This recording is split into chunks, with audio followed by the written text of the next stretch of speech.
এখনই বাংলা নজর রাখতে হচ্ছে সোদপুরের একটি খবরের দিকে। সোদপুরে ফের আক্রান্ত প্রতিবাদী। একটা ফুলে ব্যবসায়ীকে মহিলাকে মারধরের অভিযোগ।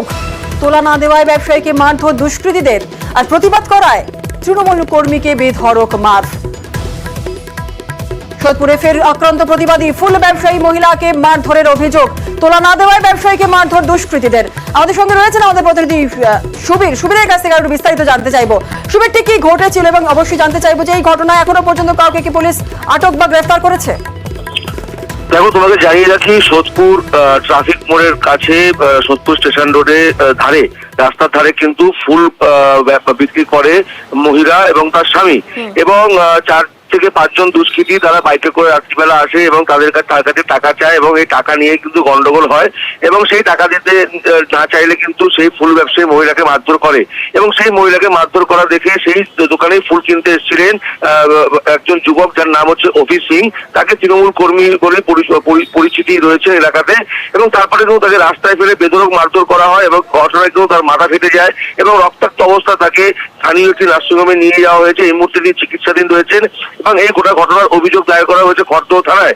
খড়দহ থানা বিভিন্ন জায়গায় অভিযোগের ভিত্তিতে অভিযান চালায়, এবং তোমাকে জানিয়ে দেখি, বাবন দাস, সাগর দাস, আপ্পা মজুমদার এবং সুমন দাস, এই 4 জন দুষ্কৃতীকে কিন্তু এই ঘটনায় খড়দহ থানা পুলিশ গ্রেপ্তার করেছে, এবং বাকিদের খোঁজেও কিন্তু বিভিন্ন জায়গায় পুলিশ, খড়দহ থানা পুলিশ কিন্তু তল্লাশি চালাচ্ছে।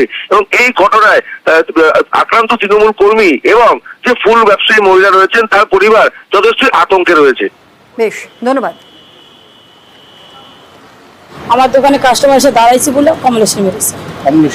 আমার বর প্রথমবার মেরে ওই ছেলেটাকে আবার মারতে গেছে। মারতে যাওয়ার পর আবার ঘুরে এসে নোংরা ভাষা গালাগালি দিয়ে রেলিংয়ের সঙ্গে ধাক্কা দিয়ে ফেলে দিয়ে যখন মারছে, তখন আমি দেখে সহ্য করতে না পারি আমি ওখানে বাঁচাইতে গেছি। বাঁচাইতে গেলে আমারে টাইনে খিঁচিল ধরে আমারে মেরেছে, মাথায় মেরেছে, হাতে মেরেছে, গলায় গিটিতে মেরেছে, ভয় দেখিয়েছে। বলছে রাজা রোডে কমলেশে বলছে তোরে গুলি করবো ওখানে, তোরে শুট করে দেবো ওখানে, সবার সামনে শুট করে মেরে দেবো, বাবন দাস বলছে।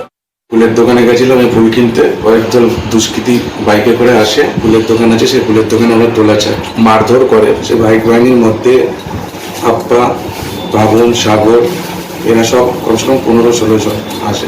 তো আমি যখন প্রোটেস্ট করতে যাই, তখন আমাকে রাস্তার মধ্যে ফেলে মারে বাস দিয়ে, তখন মেরে ফেলার ধমকি দেয়।